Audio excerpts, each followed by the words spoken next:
在中国，有一种动物的祖先与恐龙同属一个时代，是地球上最早的居民之一。它们经过1.5亿多年的进化史，奇迹般地存活下来。这种动物界的活化石就是扬子鳄。地处安徽宣城的扬子鳄国家级自然保护区，有着丰富的湖泊、水塘和沼泽，是扬子鳄理想的栖息地。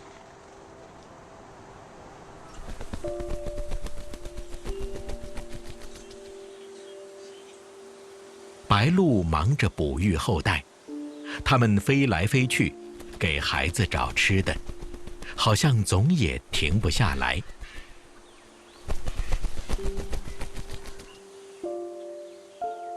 就在树下的水塘里，扬子鳄却在慵懒地晒着太阳。它们很少移动，仿佛雕塑一般。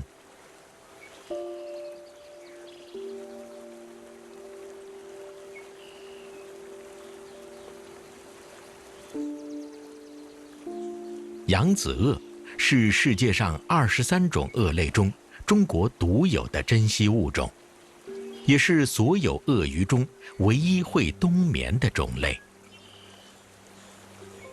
每年10月，它们就钻进洞穴中冬眠，到第2年的4、5月才出来活动。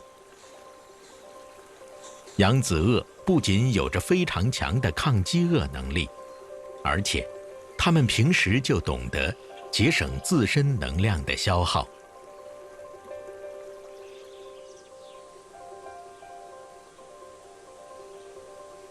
作为爬行动物，扬子鳄的体温会随外界的温度变化而变化。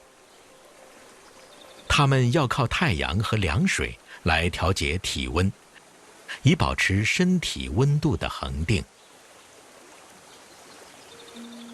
扬子鳄看起来坚硬厚实的鳞甲，却有着很好的导热功能，因为鳞甲的供血十分充足，可以在晒太阳时将热量传导进体内。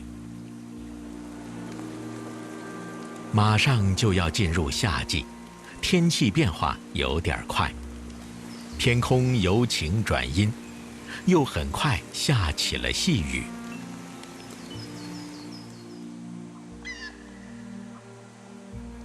眼下正是扬子鳄的发情期，它们的活动开始频繁起来。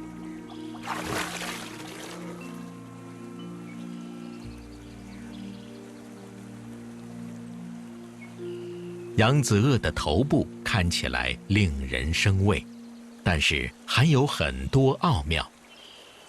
它的嘴部四周外表皮上有很多密集的凸起斑点，这些斑点可不是装饰纹，它能起到皮肤感受器的作用。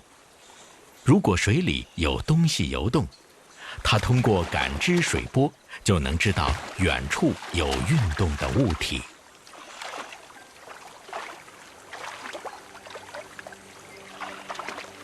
在长江中下游湿地生态系统中，扬子鳄对维系生态系统的稳定及水生生物的种群结构意义重大。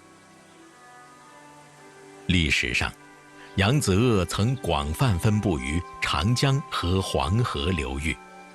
由于气候变化和人类活动的影响，野生扬子鳄到20世纪70年代后期仅分布于皖南的狭窄区域，种群数量逐步下降。